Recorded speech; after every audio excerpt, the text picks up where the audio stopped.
berita kurang menyenangkan datang untuk Juventus.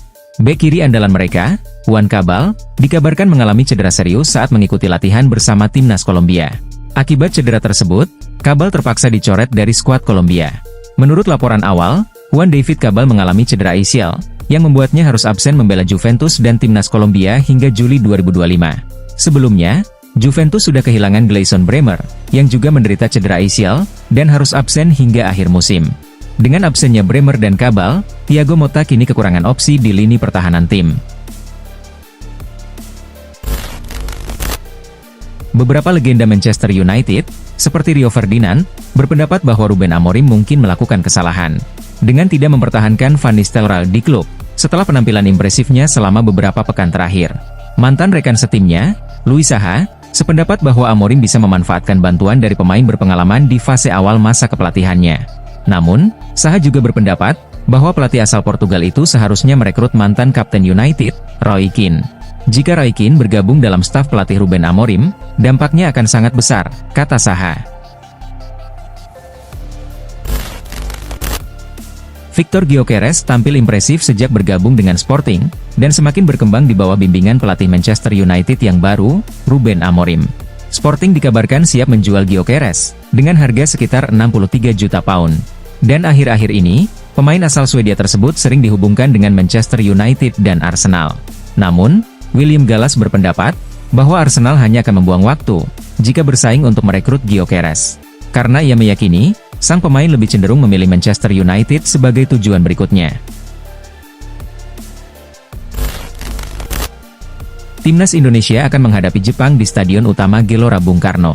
Berdasarkan performa mereka sejauh ini, skuad Samurai Biru memiliki catatan yang hampir sempurna, sehingga pertandingan melawan mereka akan menjadi tantangan tersendiri bagi Indonesia. Mantan pemain Timnas Indonesia, Kas Hartadi, mengakui bahwa Jepang adalah lawan terberat yang dihadapi skuad Merah Putih selama putaran ketiga kualifikasi Piala Dunia. Meski demikian, Kas Hartadi mengatakan, dukungan langsung dari puluhan ribu supporter di stadion akan memberikan peluang bagi Timnas Indonesia untuk mengimbangi Jepang. Manchester United menjadi salah satu klub yang menunjukkan ketertarikannya untuk merekrut striker andalan Sporting Lisbon, Victor Gyökeres. Setan Merah dikabarkan sedang mempertimbangkan transfer Gyökeres pada bursa Januari, atau musim panas mendatang. Namun, mantan striker Manchester United, Louis Saha, meyakini langkah tersebut bisa menjadi sebuah kesalahan. Menurutnya, Gyökeres bukanlah solusi yang dibutuhkan United saat ini. Saha lebih memilih melihat Harry Kane bergabung di Old Trafford, meskipun biaya transfernya mencapai 120 juta pound sterling. Manchester City telah meraih gelar juara Premier League selama 4 musim berturut-turut. Ini menjadi bagian dari dominasi mereka, dengan 6 trofi dalam 7 musim terakhir. Satu-satunya tim yang mampu menggagalkan City dari menyapu bersih 8 gelar terakhir, adalah Liverpool. Di musim ini, secara mengejutkan Liverpool berhasil menempatkan diri di posisi kuat, untuk mengulang pencapaian tersebut. Ex-penyerang Premier League, Chris Sutton mengakui tak memfavoritkan Liverpool juara. Tapi ia berharap, siapapun termasuk si Merah, mengakhiri tren juara Manchester City. Arsenal telah menjadi pesaing kuat dalam perburuan gelar selama 2 musim terakhir, namun kali ini mereka kesulitan. Saat kompetisi baru berjalan 11 pertandingan, Arsenal sudah tertinggal 9 poin dari Liverpool di puncak klasemen. Mourinho pun menyatakan, bahwa Arsenal saat ini tidak memikirkan peluang juara. Fokus tim adalah bekerja keras, untuk keluar dari tren negatif. Secara pribadi, saya tidak memikirkan gelar juara, ujarnya. Saat ini, kami berada di fase di mana kami harus fokus pada langkah berikutnya. Sesi latihan berikutnya, dan pertandingan berikutnya, tanpa memikirkan hal-hal terlalu jauh ke depan. Manchester City tengah mengalami periode buruk, dengan kekalahan dalam 4 pertandingan berturut-turut. Tim asuhan Pep Guardiola saat ini berada di posisi kedua Premier League dengan 23 poin, tertinggal 5 poin dari Liverpool di puncak klasemen. Sementara itu di Liga Champions, Man City berada di peringkat ke-10. Legenda klub, Sergio Aguero tetap optimis, bahwa timnya akan bangkit dari situasi sulit ini. Menurut Aguero, Guardiola akan memegang peran krusial, karena ia sudah terbukti mampu memimpin City keluar dari kesulitan berkat mental juaranya. Pemain asal Argentina itu yakin, City masih berpeluang meraih trofi di akhir musim. Thomas Araujo telah membuktikan dirinya sebagai pemain kunci di Benfica, dan Chelsea dikabarkan terpikat pada bek tengah muda berbakat tersebut. Media Portugal melaporkan bahwa The Blues bersama Crystal Palace sudah memulai diskusi dengan Benfica. Sementara Newcastle juga menunjukkan ketertarikan. Chelsea sebenarnya sudah berusaha merekrut Araujo pada musim panas lalu, tetapi langkah mereka terlambat sebelum jendela transfer ditutup, menurut pakar transfer Fabrizio Romano. Kini, Chelsea berencana mencoba mendatangkannya lagi. Timnas Indonesia kini bersiap menghadapi tantangan berat melawan Jepang di kualifikasi Piala Dunia 2026. Mengingat banyak pemain Jepang yang bermain untuk klub-klub besar Eropa, perhatian tentu akan tertuju pada salah satu bintang mereka, Takefusa Kubo. Pemain berusia 23 tahun tersebut tampil gemilang bersama Real Sociedad musim ini. Meski jumlah gol dan asisnya tidak terlalu mencolok, perannya di lapangan sangat krusial bagi La Real. Menjelang laga melawan Timnas Indonesia, Kubo kembali menunjukkan performa apiknya, dengan membantu Sociedad meraih kemenangan atas Barcelona. Rodri dinobatkan sebagai pemenang Ballon d'Or 2024 pada bulan lalu, mengalahkan bintang Real Madrid, Vinicius Junior. Gelar ini diraihnya setelah berhasil membawa City menjuarai Premier League, serta memenangkan Euro bersama timnas Spanyol. Rodri berbicara mengenai pencapaian luar biasanya tersebut, dengan menegaskan bahwa konsistensi menjadi faktor utama keberhasilannya. Saya memenangkan penghargaan ini karena konsistensi, yang merupakan tantangan terbesar dalam sepak bola. Saya adalah pemain paling konsisten musim ini, ujar Rodri. Mantan bek Chelsea dan Arsenal, William Gallas, berpendapat bahwa N'Golo Kante bisa menjadi solusi bagi Manchester City, dalam mengatasi kesulitan tanpa kehadiran Rodri. Namun, ia juga meragukan kemungkinan Kante kembali ke Premier League, karena sang pemain kini merasa nyaman berkarir di Arab Saudi. Kante akan menjadi solusi yang baik bagi Manchester City tanpa Rodri, tetapi saya tidak melihat dia kembali ke Premier League, ujar Gallas. Dia bahagia di Arab Saudi, bahkan tawaran dari Man City tidak akan membuatnya kembali. AC Milan memulai musim ini di bawah arahan pelatih baru, Paulo Fonseca. Namun, awal perjalanan mereka belum terlalu mulus, dengan hanya meraih 5 kemenangan dari 11 pertandingan. Mengumpulkan 18 poin, Milan kini berada di posisi ke-7, tertinggal 8 poin dari Napoli yang memuncaki klasemen, dan 6 poin di belakang Juventus di posisi ke-6. Matteo Gabbia mengatakan, waktu memang diperlukan, tetapi itu tidak bisa dijadikan alasan. Jelas kami tidak puas dengan jumlah poin yang kami raih di Liga, seperti yang sudah disampaikan oleh rekan-rekan setim saya dan pelatih.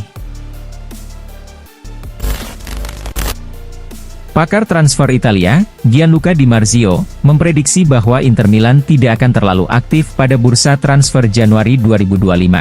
Hal ini ia sampaikan saat menghadiri acara penghargaan La Clessidra di Anghiari, di mana ia berbagi pandangannya tentang strategi Inter di bursa transfer mendatang.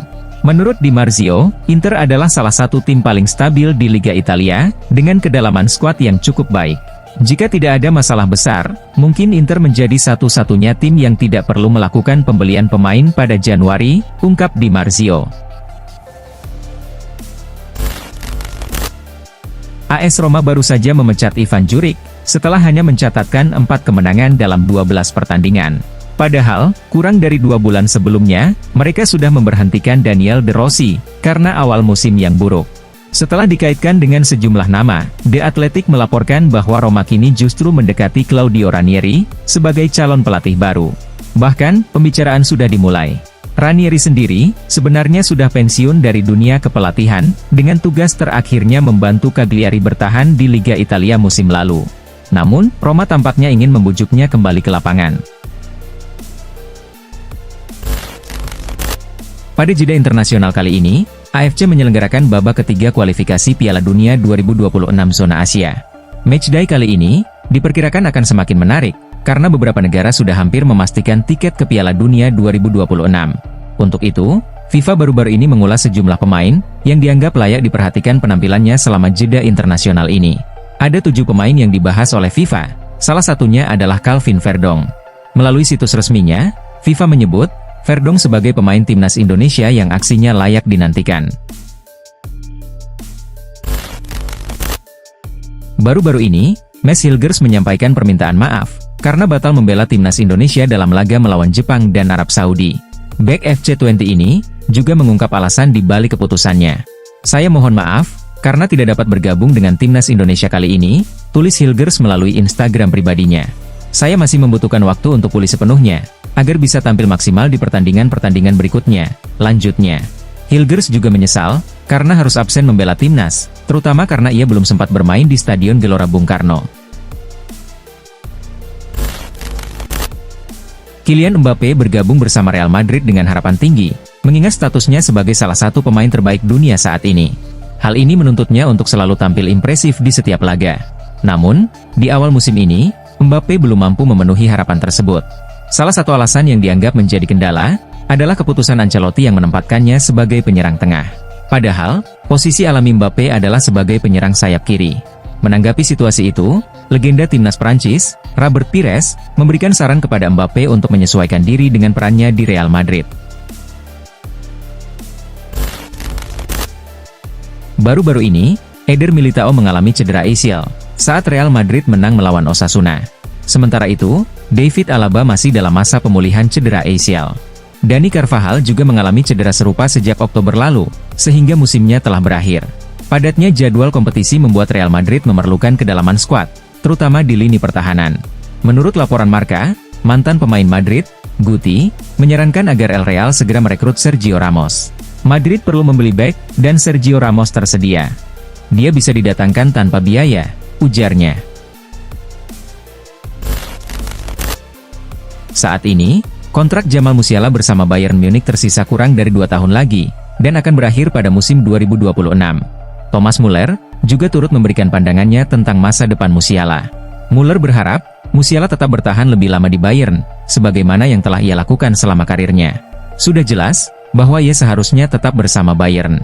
Itulah harapan semua pendukung Bayern. Musiala adalah pemain yang bekerja keras, memiliki kualitas, serta didukung lingkungan yang tepat untuk berkembang. "Ia sangat krusial bagi permainan kami," ujarnya.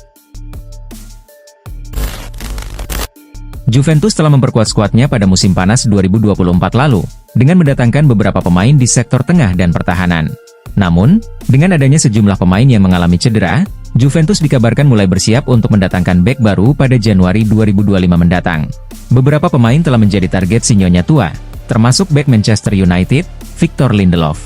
Menurut laporan Tuttosport, MU bahkan telah menawarkan Lindelof kepada Juventus. Kabar baik bagi Bianconeri, kontrak pemain berusia 31 tahun itu akan habis pada musim panas 2025, sehingga ia bisa didapatkan dengan harga yang lebih terjangkau. Wonderkid Malaga, Antonito, baru berusia 17 tahun, dan ia pernah menimba pengalaman di sejumlah akademi klub La Liga. Saat ini, Antonio Cordero bermain di La Liga 2 bersama Malaga, di mana ia telah tampil dalam 12 pertandingan, mencetak 3 gol, dan memberikan 3 assist. Penampilannya yang impresif, dikabarkan menarik perhatian Barcelona, menurut laporan dari Relevo. Antonito adalah winger kiri yang serba bisa. Barcelona tertarik kepadanya, karena mereka saat ini kekurangan opsi di posisi sayap kiri. Meskipun memiliki Ansu Fati, performanya masih belum stabil, sehingga Antonito dianggap sebagai opsi yang tepat untuk menjadi pelapis, atau bahkan pengganti Ansu. Pertahanan Liverpool saat ini sebenarnya tidak mengalami masalah. Namun, ada kabar bahwa The Reds berencana memperkuat lini belakang mereka pada pertengahan musim ini. Kabarnya, manajemen klub akan memberikan dana besar kepada Arne Slot. Dana tersebut akan digunakan untuk belanja pemain pada Januari 2025. Informasi ini diungkapkan oleh koresponden Football Insider, yang melaporkan bahwa Slot berpeluang merekrut bek tengah baru. Slot disebut-sebut tertarik pada pemain Crystal Palace, Marc Guehi, yang kontraknya kini tersisa 18 bulan, dan harganya turun menjadi 70 juta pounds. Samu Omorodion yang baru berusia 20 tahun, sempat menarik perhatian klub Premier League, Chelsea. Pada musim panas 2024 lalu, Chelsea dikabarkan sempat bernegosiasi dengan Atletico Madrid untuk memboyongnya. Namun transfer itu batal terjadi, karena beberapa alasan. Selain itu, bos baru Manchester United, Ruben Amorim, juga dilaporkan tertarik pada Samu. Kini, muncul satu peminat lagi, yaitu raksasa La Liga, Barcelona. Berdasarkan laporan dari El Nacional, Barca mengincar Samu, karena melihatnya sebagai kandidat ideal untuk menggantikan Robert Lewandowski. Pada bulan Juni lalu, Bentancur sempat membuat candaan berbau rasis tentang Sun dalam acara Por la Camiseta. Ketika pembawa acara menanyakan, apakah bisa mendapatkan jersey Tottenham, Bentancur menjawab, jersey milik Sonny. Atau milik sepupunya Sonny, karena mereka semua terlihat sama, ujarnya. Ucapan mereka semua terlihat sama, dianggap sebagai pelecehan terhadap Son Heung-min. Akibatnya, FA mendakwa Bentancur atas pelanggaran disiplin, sebagai pemain profesional. Kini, pemain berusia 27 tahun itu berpotensi menghadapi sanksi berat.